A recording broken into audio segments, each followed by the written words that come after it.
Em 1913, um ex-presidente americano chamado Theodore Roosevelt, ele já tinha exercido 2 mandatos nos Estados Unidos, ele tentou um 3º mandato, acabou não se reelegendo, e por causa disso ele resolveu praticar uma outra vontade que ele tinha. Ele tinha um desejo por fazer expedições. E aí ele aproveitou o fato dele não conseguir um novo mandato, porque ele vinha de uma família de políticos, e ele resolveu fazer uma expedição.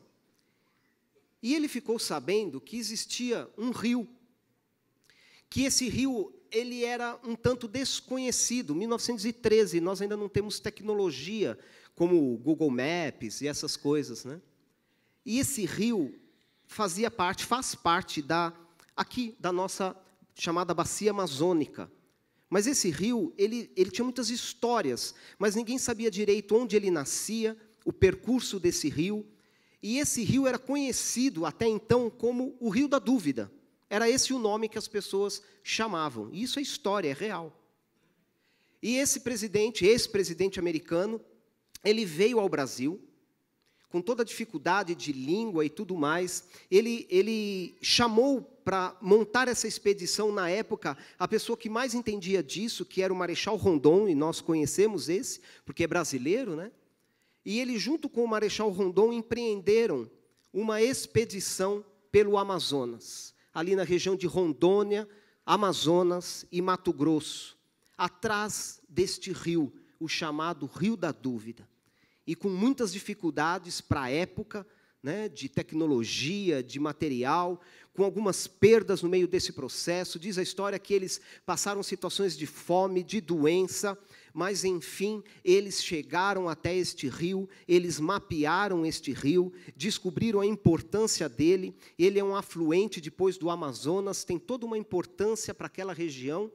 E, mais tarde, em homenagem a isso, o Brasil mudou o nome desse rio. Esse rio deixou de se chamar Rio da Dúvida e passou a se chamar Rio Roosevelt. Quando eu li essa história, eu achei até engraçado. Eu falei, mas será que isso é verdade mesmo? Eu nunca tinha ouvido essa história na minha vida. Aí agora tem o Google Maps, eu joguei lá e está lá, gente, o Rio Roosevelt. É um rio grande ali da região da Bacia do Amazonas, né? E tudo isso aconteceu por causa deste homem, deste ex-presidente americano, que, junto com o Marechal Rondon, decidiram empreender esta viagem, esta expedição. Nosso assunto nessa noite vai falar um pouco sobre isso, sobre dúvida. E talvez todos nós tenhamos um rio da dúvida na nossa vida, ou vários rios da dúvida na nossa vida. Porque, veja bem, dúvida todos nós temos. Já tivemos, devemos ter dúvidas nos dias de hoje e ainda teremos outras dúvidas. Isso faz parte do ser humano, faz parte da construção da nossa vida. Não há mal na dúvida. Há mal, talvez, em o que a gente faz com isso. E esse é o desafio para nós nessa noite, para a gente olhar com cuidado aqui para a palavra de Deus. Essas dúvidas, elas podem, na nossa vida, lógico que tem dúvida que é dúvida do dia a dia. Às vezes você tem dúvida que caminho melhor você faz para chegar até um lugar. Uma dúvida, você quer comprar um objeto e você tem dúvida sobre a cor desse objeto, por exemplo. Não estou falando desse tipo de dúvida do dia a dia. Mas talvez muitos de nós passamos por dúvidas na nossa vida emocional, na nossa vida espiritual, na nossa fé, a respeito da nossa salvação. Nós temos dúvidas às vezes. E o pior é que muitas vezes a gente se cala com vergonha de falar sobre isso. Mas às vezes há muitas dúvidas sobre a nossa identidade, sobre quem somos, sobre o que Deus espera de nós, ou o que Deus tem para a nossa vida. Temos dúvidas. E o que fazemos com isso? O que fazemos com esse rio de dúvidas? Isso é ruim? Nós vamos descobrir hoje aqui.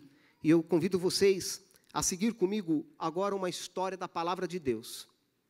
Eu quero ver com vocês a história de um homem que ficou até mesmo marcado como uma pessoa que duvidou. Alguém que precisou ver para crer. E a gente sempre se lembra de Tomé nessas horas, né? E Tomé acabou ficando com com essa marca, né? Ele recebeu esse rótulo, e muitas vezes a gente resume a história de Tomé a simplesmente aquele que precisou ver para crer, né? Mas será que é isso mesmo? Será que não há mais alguma coisa que a gente possa extrair da vida de Tomé?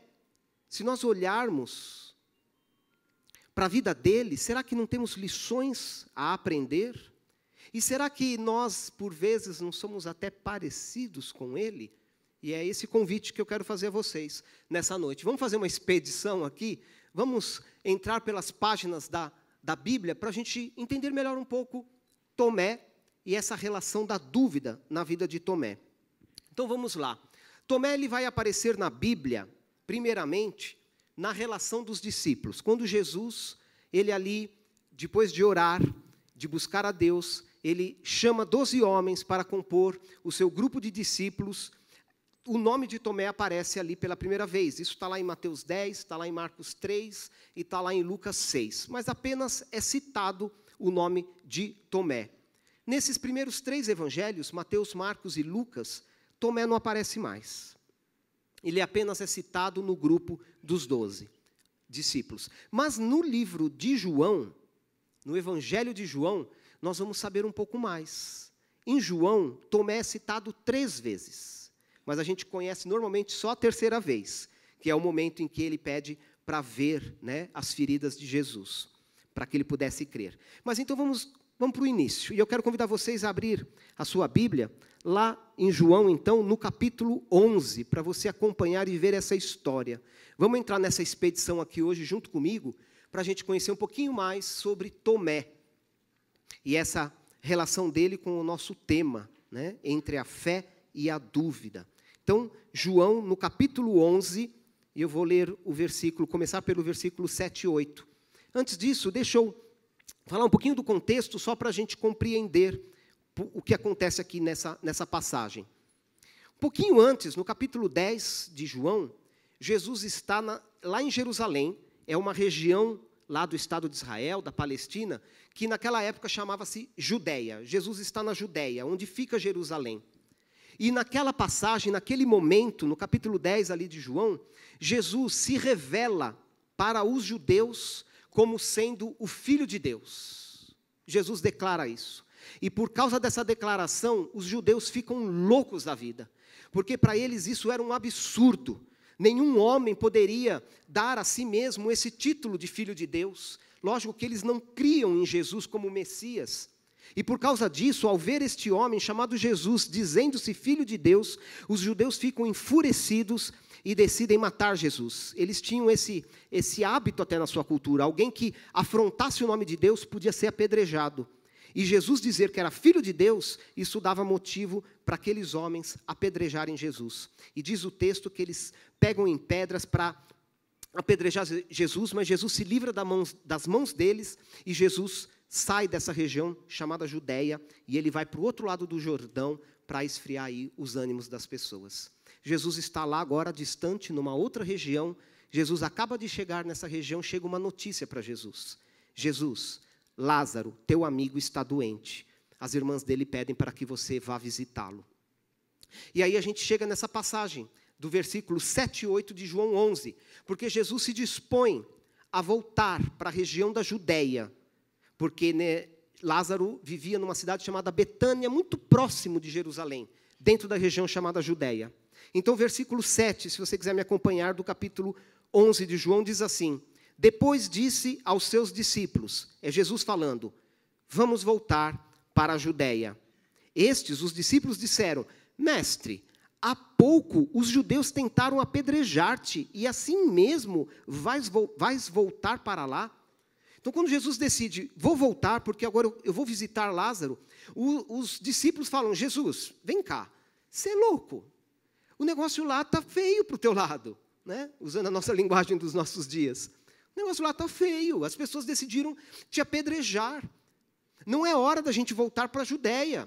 Olha, Lázaro está doente, mas Jesus, lembra, Jesus, os discípulos, eu estou aqui, né, brincando um pouco, mas imaginando os discípulos falando, Jesus, lembra, você é o Filho de Deus, você é Deus, basta você orar aqui e Lázaro vai ser curado lá. Pronto, você não precisa ir lá, né? proteja-se, não precisa ir lá.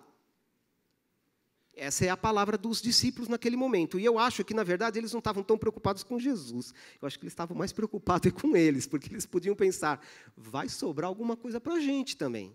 É melhor a gente tentar fazer com que Jesus desista de voltar para a Judéia.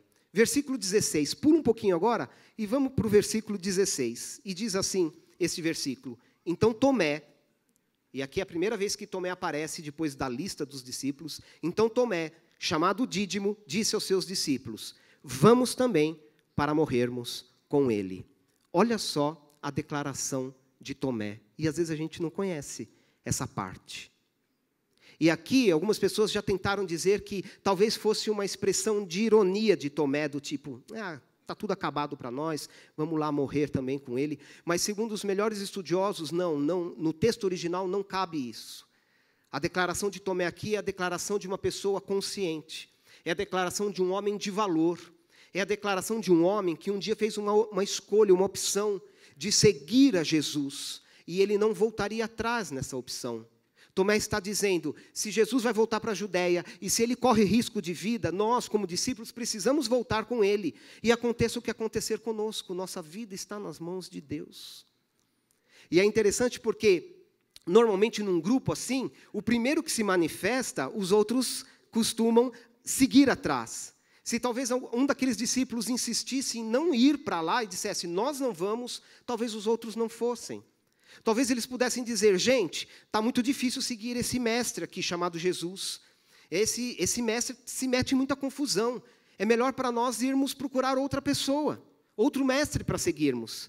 Mas o primeiro que se manifestou foi Tomé e disse, nós vamos com ele. E se precisar morrer, morreremos com ele.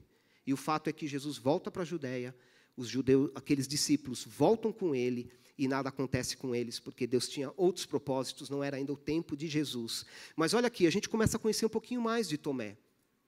Tomé sabia quem era Jesus para ele naquele momento. E ele desejava seguir Jesus até o fim. Vamos lá para a segunda passagem?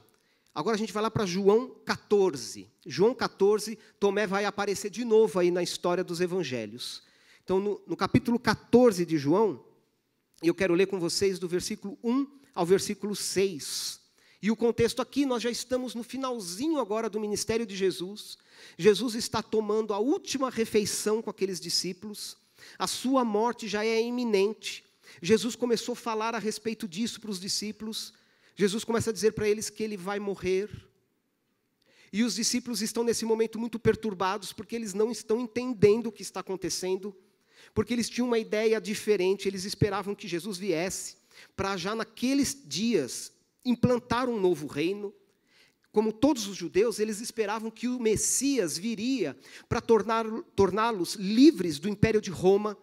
Jesus viria para governar, para fazer com que Israel se tornasse de novo uma nação livre, que influenciasse o mundo. E agora esse Messias está falando em morte, e aqueles discípulos estão confusos, eles não estão entendendo tudo aquilo. A pressão está aumentando, Jesus está lá na Judéia, porque ele já está ali próximo de Jerusalém.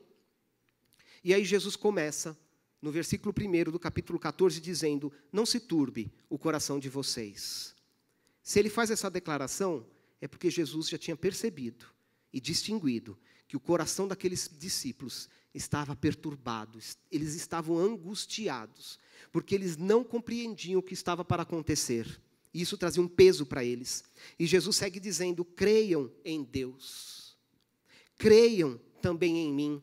Na casa de meu pai há muitos aposentos. Se não fosse assim, eu lhes teria dito, vou preparar-lhes lugar.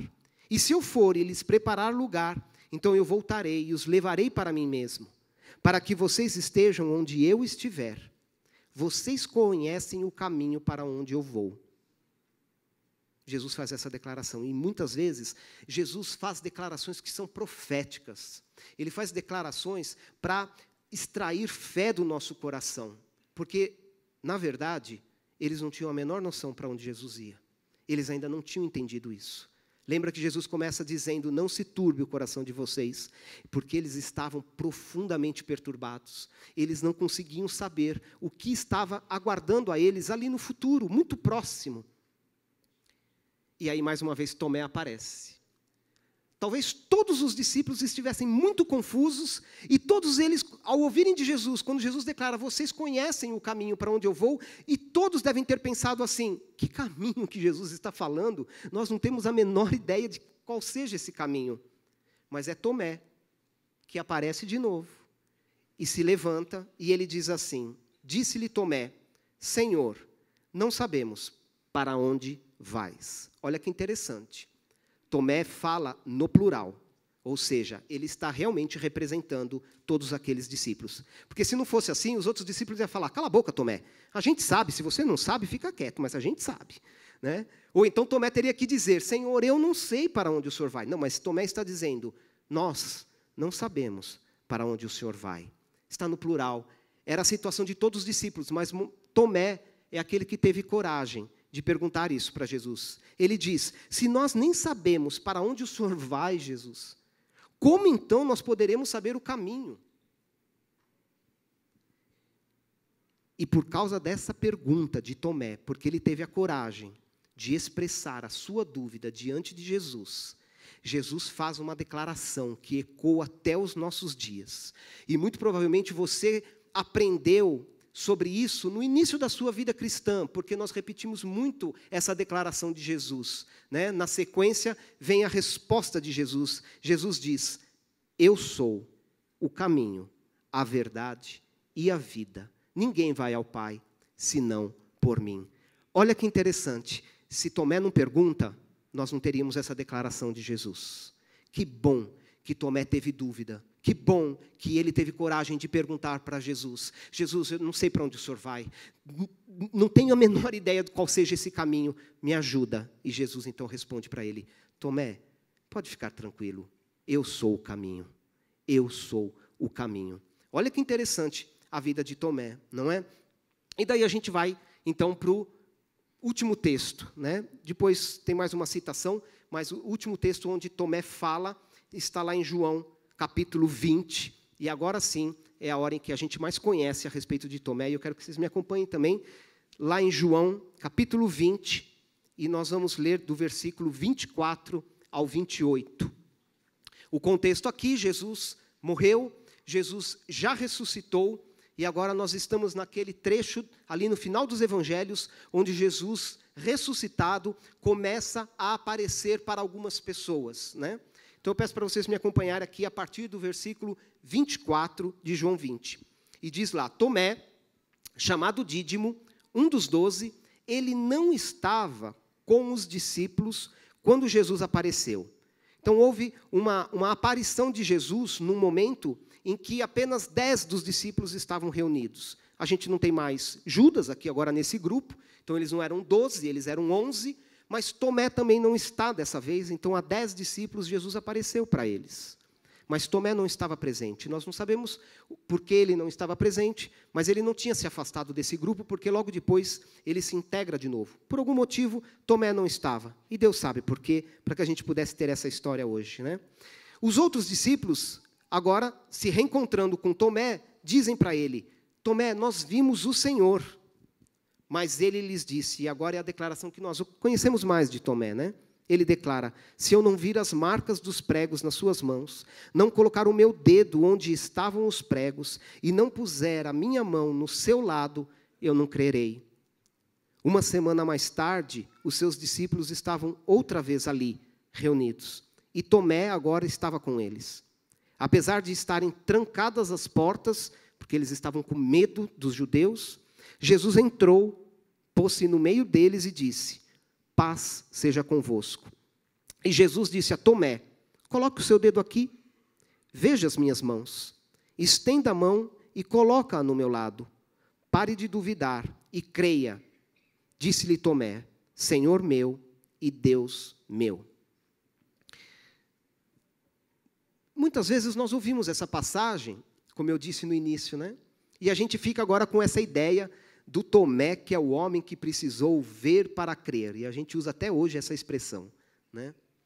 Mas eu quero começar fazendo primeiro um lembrete para nós. Porque a gente pensa só no Tomé. A gente acha que é só o Tomé que fez isso. Tomé foi o equivocado nessa história. Tomé é o que não creu. O Tomé era o incrédulo. Né? Os outros discípulos até tentaram ajudar o Tomé, mas o Tomé não conseguia acreditar. Gente, nenhum dos discípulos acreditou na notícia da ressurreição. Vocês sabiam disso? A Bíblia relata que, depois da ressurreição, Jesus aparece primeiro para as mulheres, para Maria Madalena e para mais algumas mulheres. E quando essas mulheres voltam e procuram os discípulos e dizem para os discípulos, vimos o Senhor, a Bíblia diz, eles não acreditaram. Depois, Jesus aparece para aqueles 2 discípulos no caminho de Emaús. Vocês lembram dessa história? Os 2 discípulos já indo embora, nós não sabemos o nome deles, eles deviam fazer parte de um outro grupo de discípulos, não dos 12. Jesus aparece para eles. E lembram do texto, quando eles veem que era Jesus que estava ali com eles, eles decidem voltar para Jerusalém, diz o relato lá. E por que eles voltam para Jerusalém? Para procurar os discípulos e dizer, vimos o Messias, ele ressuscitou. E os discípulos também não acreditaram. Onde está isso? Lá em Marcos. Se você quiser abrir, Marcos 16, a partir do versículo 9, diz assim, havendo Jesus ressuscitado de manhã, cedo, no primeiro dia da semana, ele apareceu a Maria Madalena lá. Versículo 10, e partindo, ela foi anunciá-lo àqueles que, tendo sido companheiros de Jesus, se achavam tristes e choravam. Quem são esses? Os discípulos. Estes, ouvindo que ele vivia, quer dizer, que Jesus vivia, e que fora visto por Maria, diz o texto lá, não acreditaram. Depois disso, manifestou-se em outra forma a 2 deles que estavam de caminho para o campo. Está falando aqui dos discípulos no caminho de Emaús, que depois em outro evangelho vai relatar essa história. E indo eles, esses 2 discípulos, foram até os 11, e anunciaram aos demais, mas também a estes 2, eles não deram crédito. E o versículo 14, finalmente apareceu Jesus aos 11, quando estavam à mesa, e censurou-lhes a incredulidade e dureza do coração, porque não deram crédito ao que o tinham visto já ressuscitado. Olha que interessante. A gente colocou esse rótulo na vida de Tomé, dizendo que Tomé precisou ver para crer. Todos os discípulos precisaram ver para crer no fim. Eles não conseguiam crer. Mas eles tinham as suas razões, vamos dizer assim. Talvez aquele grupo de discípulos, eles estavam muito envergonhados. Porque na hora que Jesus foi preso, eles abandonaram a Jesus. E talvez havia vergonha no coração deles. Ou talvez eles estavam desiludidos, porque eles esperavam que o Messias viesse para ser o rei naquele tempo. Nós não sabemos direito. Aqui o texto diz que eles choravam, eles estavam tristes, eles tinham as suas dificuldades, e eles não estavam conseguindo crer. Mas então, só para a gente ficar aqui registrado para nós, não foi só Tomé. Todos eles, todos os discípulos precisaram passar por essa experiência de ver para que eles pudessem crer, né? Os discípulos, nessa passagem, voltando lá para o nosso texto de João, eles até tentaram, então, convencer Tomé. Mas Tomé não conseguiu experimentar esse dom de crer sem ver, né? Porque depois Jesus vai dizer que felizes são aqueles que creram sem precisar ver. Mas agora Tomé está de novo lá junto com os outros 10. Diz lá o texto, uma semana depois, e Jesus aparece para eles. E a primeira palavra de Jesus para o grupo é, paz seja com vocês, paz seja com vocês. E em seguida, diz o texto, que Jesus já se volta para Tomé.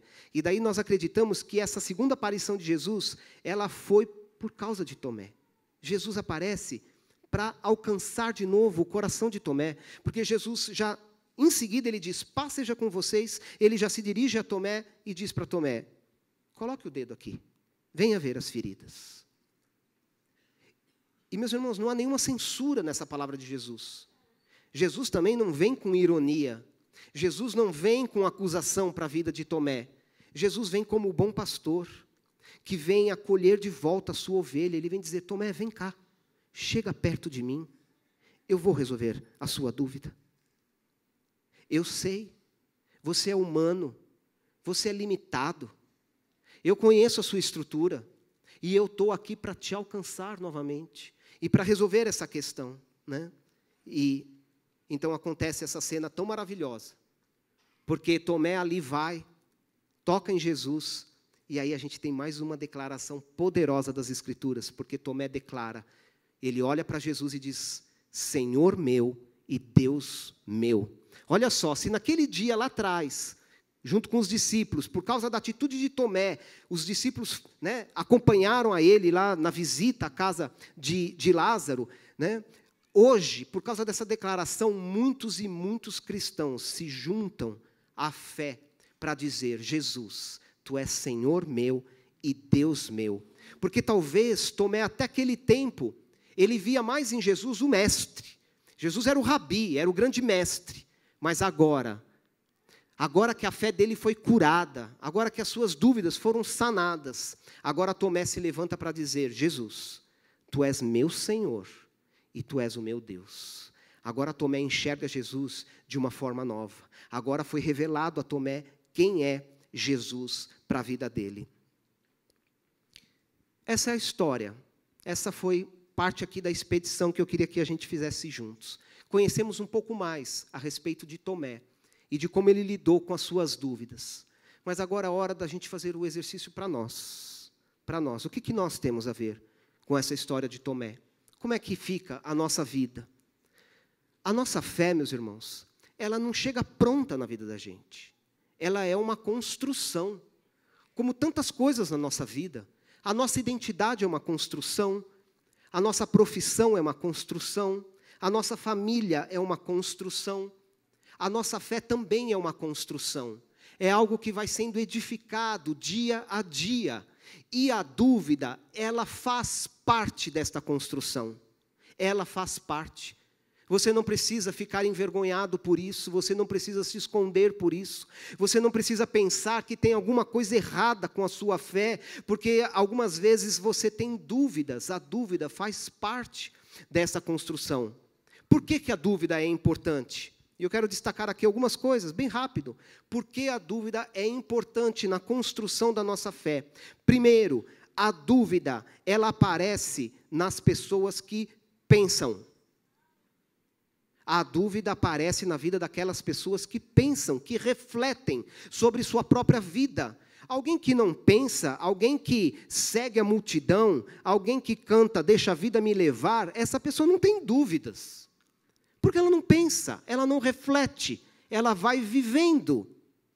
Mas aqueles que pensam, aqueles que refletem, aqueles que querem se entender melhor, aqueles que querem cuidar dessa construção da sua fé, então justamente são essas pessoas que vão ter dúvidas, porque faz parte.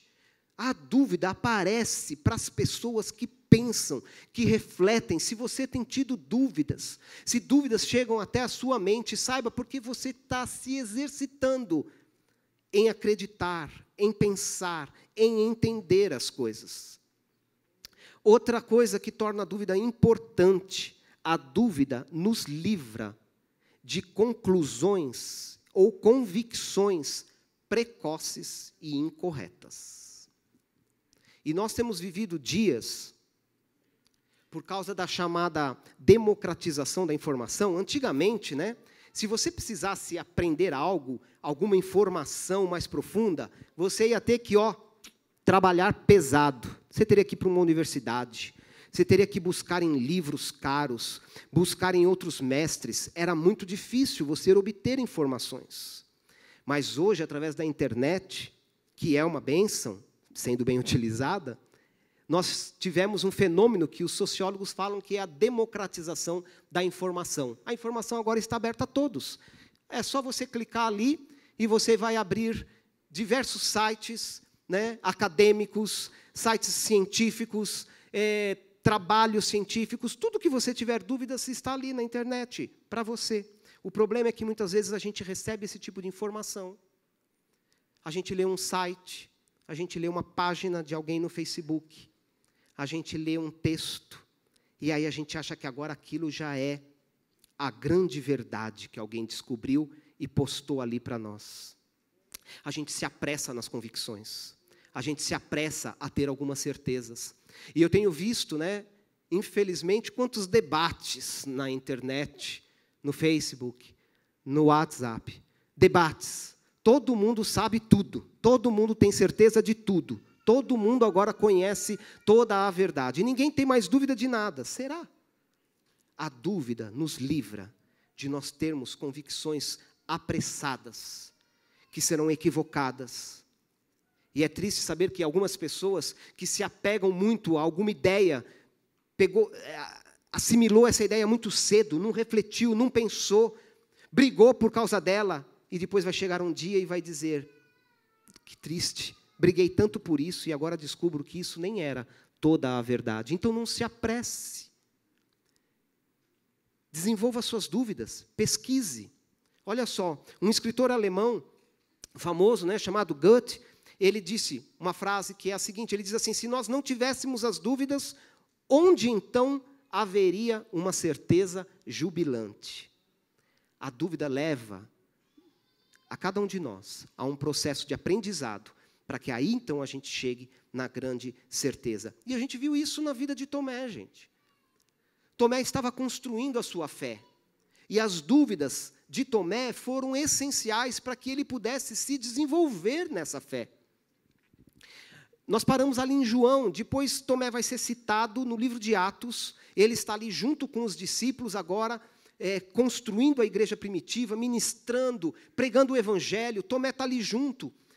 E depois a gente só tem a história paralela, alguns historiadores dizem que Tomé, ele, depois da perseguição que se levantou contra os discípulos ali em Jerusalém, Tomé se dirige na direção da Pérsia e ele vai anunciando o evangelho até chegar às Índias e lá depois ele acaba sendo martirizado.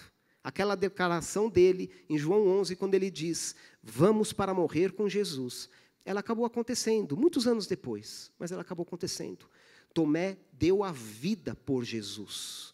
Aquele que precisou ver para crer, ele entregou a própria vida como um mártir para falar a respeito de Jesus a povos tão distantes. Por quê? Porque Tomé estava construindo a fé dele.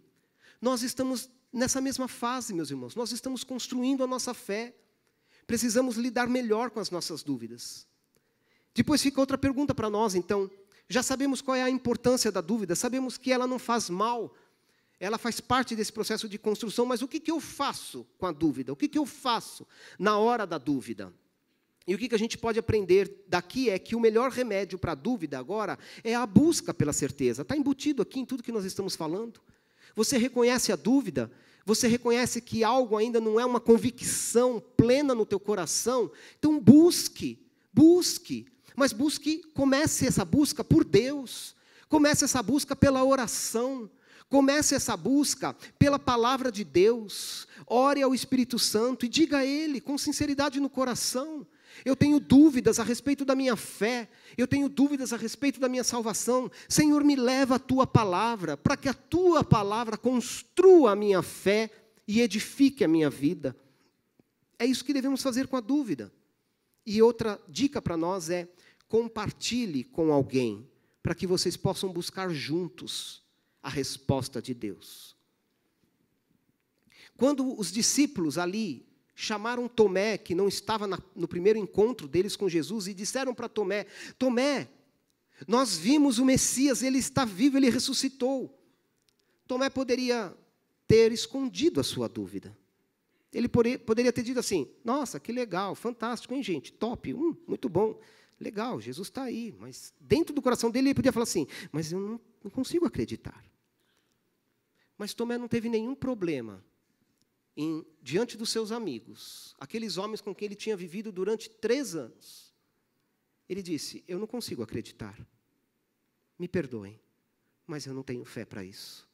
Eu não consigo acreditar. Então, o que fazer na hora da dúvida? Compartilhe com alguém. Compartilhe com alguém. Porque o outro aqui nesse processo pode ser um instrumento de Deus para te ajudar nisso.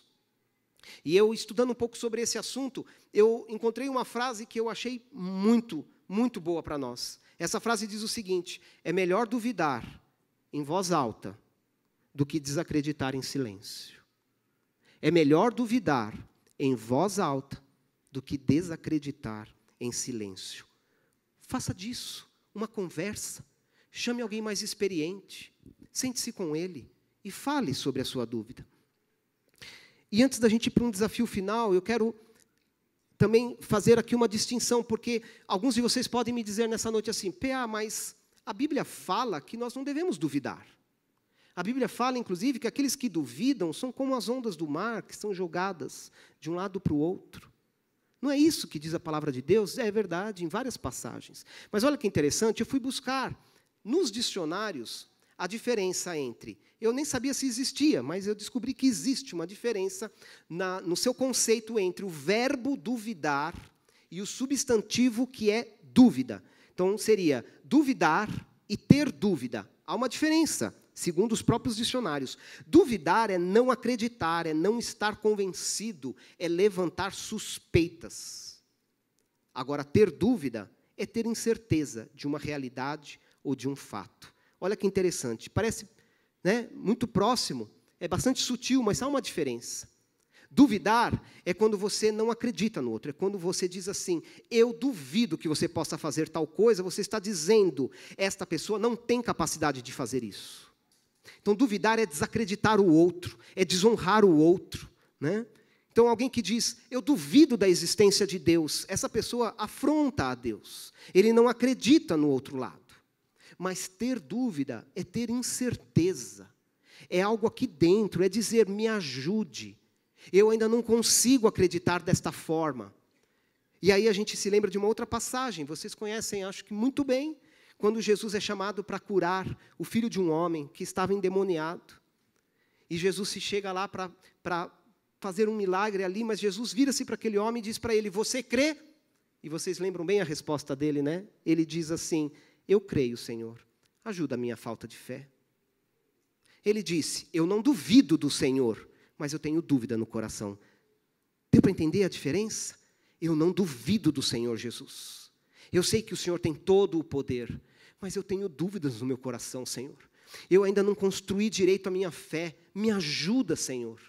E Jesus ali faz o milagre. E eu tenho certeza que este pai sai desta experiência edificado na sua fé.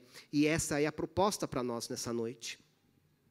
Muitas vezes, nós escondemos as nossas dúvidas. Por vergonha.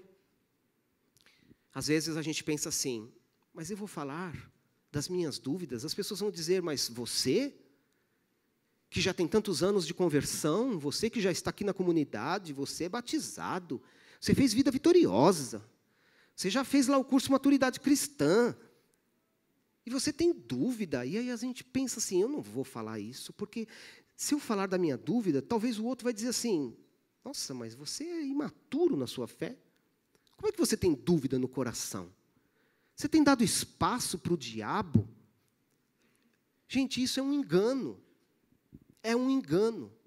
Porque ali, quando Tomé tem dúvida, Jesus não diz assim para Tomé, Tomé, você deixou que Satanás entrasse no teu coração e lançasse essa dúvida. Jesus não diz isso. Jesus trata Tomé com cordialidade, com acolhimento, porque Jesus sabia que isso fazia parte da vida dele, normal, dessa construção. Mas há uma verdade aí. Quando surge alguma dúvida, às vezes, em relação à sua fé, à sua salvação, aí Satanás entra para dizer justamente isso para você. Não fale isso para ninguém. As pessoas vão mudar o conceito que tem a respeito de você. Então, fica quietinho. Não fale disso. Sofra sozinho. Fique quieto no seu lugar, não fale disso. E por causa disso, muitas vezes nós carregamos nossas dúvidas. E eu não sei vocês, eu não sei se isso acontece só com vocês, mas isso aconteceu ao longo da minha vida, e por vezes acontece, sobre dúvidas. Às vezes nós podemos ter dúvidas em relação a isso mesmo. Será que Deus me ama de verdade? Eu tenho orado tanto, tanto, por uma bênção, por uma cura, pela salvação de um parente meu, parece que Deus não me ouve. Ele não responde. Será que Deus me ama mesmo? Será que eu sou cristão de verdade? Às vezes, o diabo traz à nossa lembrança coisas do nosso passado e a gente começa a pensar assim, eu fui tão mal, eu ofendi tanto a Deus, os pecados que eu cometi foram tão horrorosos. Será que Deus vai me perdoar mesmo? Será que Deus me perdoou de verdade? Será que tem chance para mim? E muitas vezes essas dúvidas vêm para nós, quando a gente deita a cabeça no travesseiro. Outras vezes nós somos contaminados por essa ideia de que aqui a igreja é o lugar dos vitoriosos. Aqui é o lugar de nós falarmos das nossas conquistas, das nossas vitórias. Crente fala da vitória. E aí a gente começa a esconder a nossa dúvida. E é isso que Satanás quer, que você não fale dela. Tomé teve coragem, falou, expressou a sua dúvida. E como a gente viu, por causa das falas de Tomé, a declaração de Jesus, de que ele era o caminho, a verdade e a vida.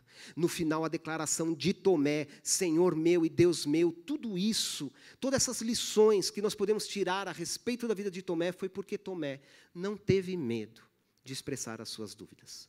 Bem-vindos ao grupo de pessoas que têm dúvidas, mas que aprendem a lidar com as dúvidas, que aprendem a lidar com as dúvidas.